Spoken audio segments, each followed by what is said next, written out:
As I said in the last video, Plato's work is in dialogue form, and it contains a multitude of other viewpoints given by other characters in the dialogue, of a very different kind.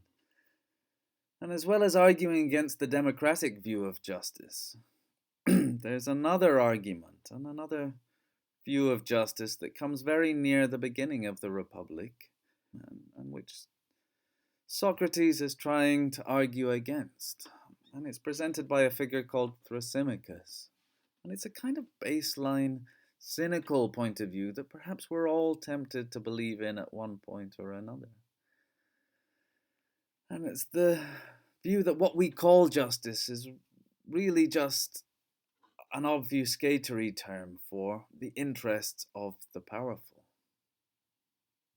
This is sometimes presented as the belief that might makes right, or might is right. Why do some people rule over other people? Well, because they can. Why is there such a thing as state power? Well, because people in power want it that way. The purpose of government is to serve the people in government. Duh. Why did you ever believe anything different? Well, because you had been fooled by those people. The purpose of state power is to serve the interests of those that wield it. And the ability to gain power gives you the right to use it. And there is implied in this a definition of political legitimacy. Sounds a bit odd when we put it in that way, but they're saying, what gives you the right to political power? Well, my power gives me the right to political power. But this is what the argument states. There is no justification or legitimation of power other than power itself. Plato's Socrates character wants philosophers to strip away the illusory and corrupt, imperfect world of appearances in order to see past it and get to the essential truth of perfect justice. Thrasymachus wants to strip away the illusion of justice to get to the world of naked force. Might is right. That's the violence inherent in the system, as Dennis, the annoying peasant, would put it. Something like this idea reappears in political philosophy much later in Renaissance Italy during the 15th century.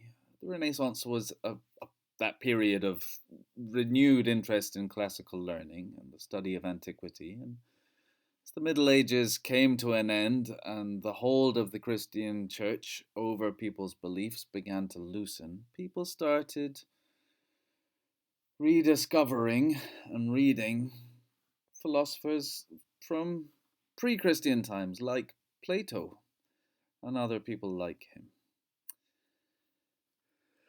One of these people was a Florentine writer called Machiavelli, and he kind of adapted that idea from Thrasymachus of might is right, only here it wasn't quite strength in the sense of brute force that made a regime legitimate. It was more like skill or statecraft.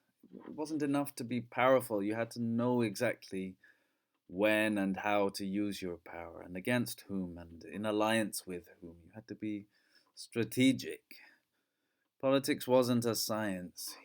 He felt it wasn't based on any kind of metaphysical knowledge, as Plato's Socrates believes. It was a skill. It was an art. Machiavelli was trying to promote an idea not of virtue as we know the word, but virtu, this slightly different word, a similar but older Latin word, which is better translated as virtuosity. Like when you call a musician a virtuoso, he has a kind of perfect skill, a perfect timing, and a perfect kind of balancing of forces. And those are the qualities needed to be a ruler. And it's those that make a ruler legitimate.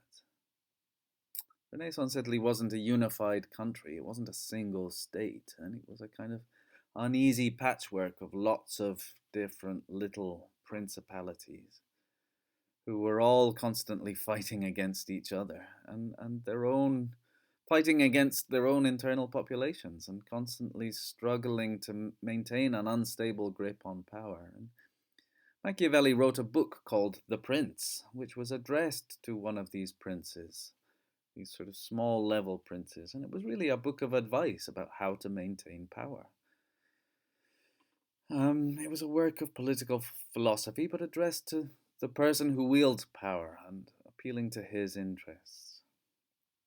Machiavelli says that a ruler doesn't want to be hated, again for his own sake, not anyone else's, but trying too hard to be loved is foolishness. You've got to sometimes learn, as he puts it, how not to be good.